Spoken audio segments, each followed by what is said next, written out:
The British Broadcasting Corporation is renowned and respected for its authoritative and informative journalism. A news organisation of record, its reporting is followed up by journalists across the world. The BBC was founded on the values of independence, impartiality and honesty. Its editorial guidelines state that it will never promote a particular view on a controversial issue.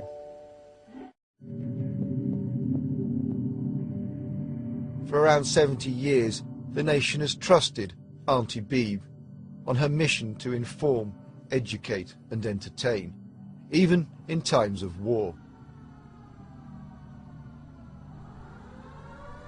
In 1944, George Orwell, who had recently resigned from part of the BBC under control of the Ministry of Information, said, "The words I heard it on the BBC had a new meaning. I know it must be true." Over the years, the BBC's reporters have won countless awards for their reliable and balanced coverage of world events and matters of public interest. Although the corporation has questioned the legitimacy of the war on terror, it has barely reported the many flaws in the US government's account of 9/11. However, critics of the official story have begun to surface on the BBC.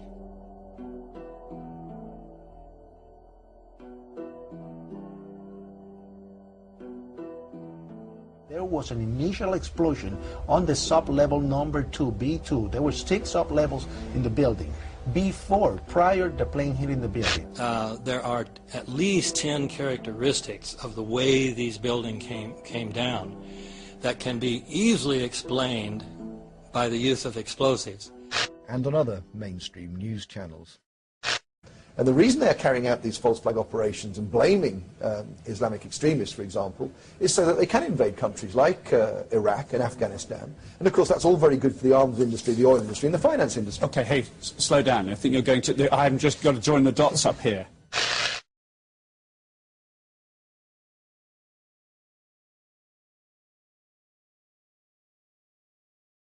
Attention! Your attention, please. A vast military build-up has been reported in the Sahara Desert, sectors 17 and 18 of the war zone. 14 heavy tank divisions, supported by there is truth, and there is untruth. Have been sighted proceeding in convoy in a northerly direction. Freedom is the freedom to say 2 + 2 = 4.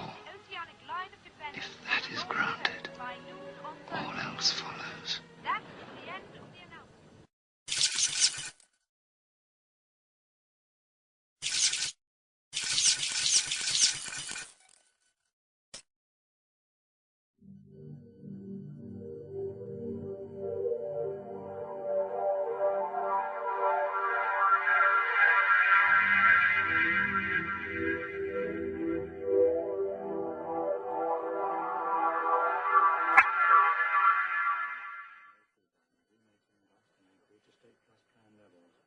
Indigo 1980 level in dust, output by 48%.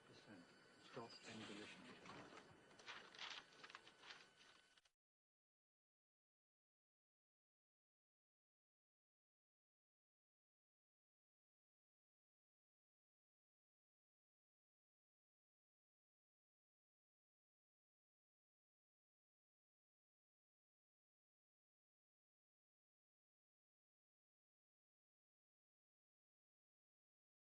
When the BBC first came to examine the evidence surrounding a matter as grave and far-reaching as 9/11, the corporation abandoned its founding values.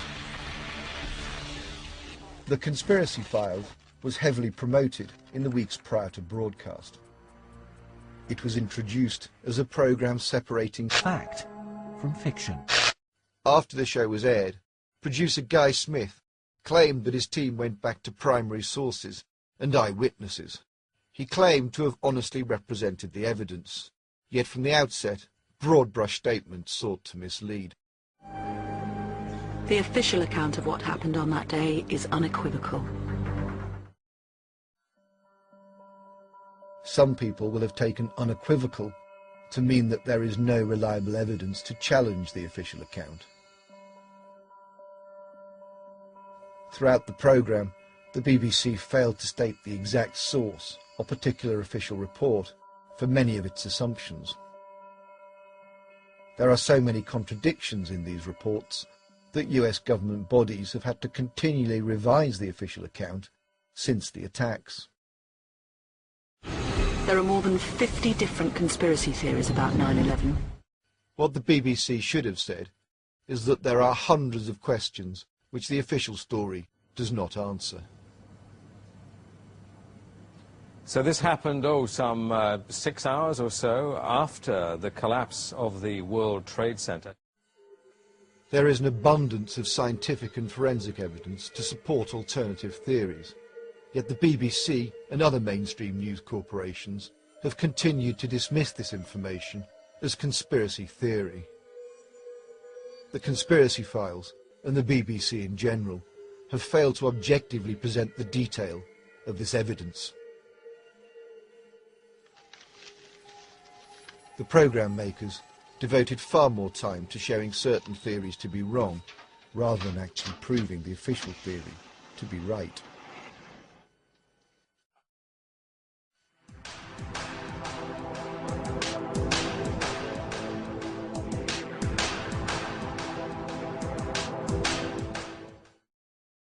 After 2 years of planning, Osama bin Laden's 19 young martyrs, armed with knives and box cutters, casually walked through airport security and hijacked 4 planes. Then, within the space of 77 minutes, they destroyed the iconic symbols of America's power, taking nearly 3,000 lives with them into the flames, 67 British people among them. Although this is what the 9/11 Commission accepted, the evidence simply isn't there to make this claim. But the Conspiracy Files didn't reveal this. Instead, this key aspect of the official account was taken for granted. The FBI has confirmed that it does not have enough evidence to link bin Laden to 9/11, yet the BBC didn't mention this. So on the poster it says bin Laden is a suspect in other terrorist attacks throughout the world. There have not been formal charges, indictments regarding September 11th. When the British government reported that Osama bin Laden and Al-Qaeda planned and carried out the attacks, the Prime Minister was obliged to admit, "This document does not purport to provide a prosecutable case against Osama bin Laden in a court of law." Britain is not the only country that faces a terrorist threat. We all do. Allies and non-allies. Anyone, in effect, that isn't them. Experts have examined the videotape which the US government used as proof of bin Laden and Al-Qaeda being responsible for the attacks. They have widely concluded it is a fraud. At the same time, the intelligence agencies have not authenticated the tape.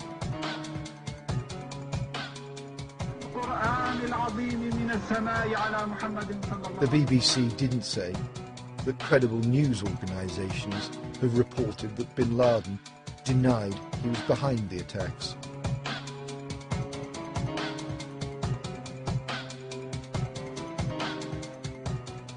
In September 2002, FBI Director Robert Mueller admitted on CNN that there was no legal proof to prove the identities of the hijackers.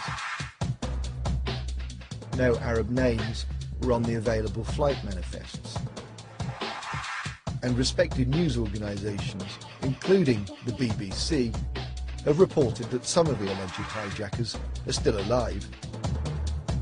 Why would the producers choose to ignore evidence gathered to the standards of their own organisation? Instead, the Conspiracy Files included 2 suspected hijackers checking in for earlier connecting flights. Why did the programme not point out that there is no publicly available CCTV of any of the 9/11 suspects where the hijacked planes allegedly took off.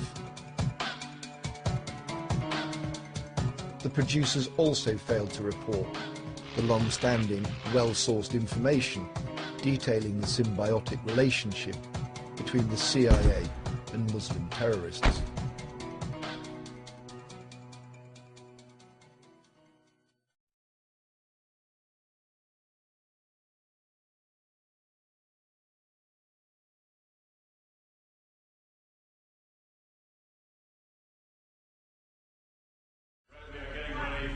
Remember this, your government funded and trained Al-Qaeda.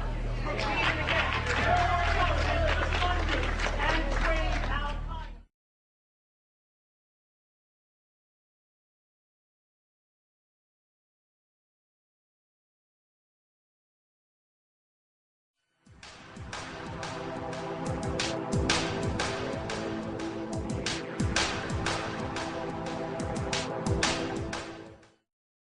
There happened to be a routine defense training exercise taking place at the US Air Defense Command. So when the first reports of a possible hijack came through from civilian air traffic control, 57 minutes later, some of the military thought the reports were part of the exercise. We have a problem here. We have a hijacked aircraft headed towards New York, and we need you guys to scramble some F-16s or something up there. What? Is this real world exercise? No, it's not an exercise like this. But in the confusion, it was a further 9 minutes before interceptors were scrambled. The programme claimed that confusion created by one routine exercise contributed to the failure to intercept the hijacked airliners. But they did not reveal there were actually several exercises running that day, some of which envisaged planes being flown into high-profile targets. The BBC didn't examine in detail any of the exercises running that morning, or how they might have affected the response times of the most advanced air force in the world. David Coburn suggests the military was slow to respond because they were simply unprepared. A passenger airline hadn't been hijacked in the US since 1979, and now there were 4 at once. David Coburn, a journalist for Popular Mechanics, was the only proponent of the official story interviewed by the BBC regarding the Air Force response. The BBC and Coburn implied that the United States Air Force was not in a position to cope with hijacked aircraft. Yet from September 2000 to June 2001, there had been 67 successful mobilisations of fighters in response to off-course aircraft.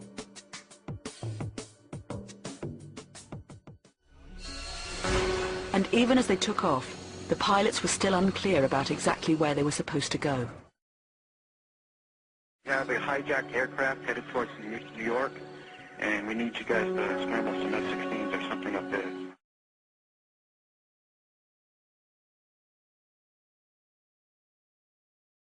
Jets scrambled on 9/11 took off from faraway bases and flew at a fraction of their top speed. Yet the programme makers did not include this, or details of standard operating procedures in the event of a plane going off course. Traditionally, hijackers don't attempt to disappear. In this case, they turned off the transponders, and so when they went to primary radar, when air traffic controller tried to find them, there were like 4,500 blips that looked identical across the United States. And these hijackers were turning planes back around. They were taking them off their desired course. Air traffic control in Cleveland was looking west, trying to find Flight 93. His theory does not confer with all the available data.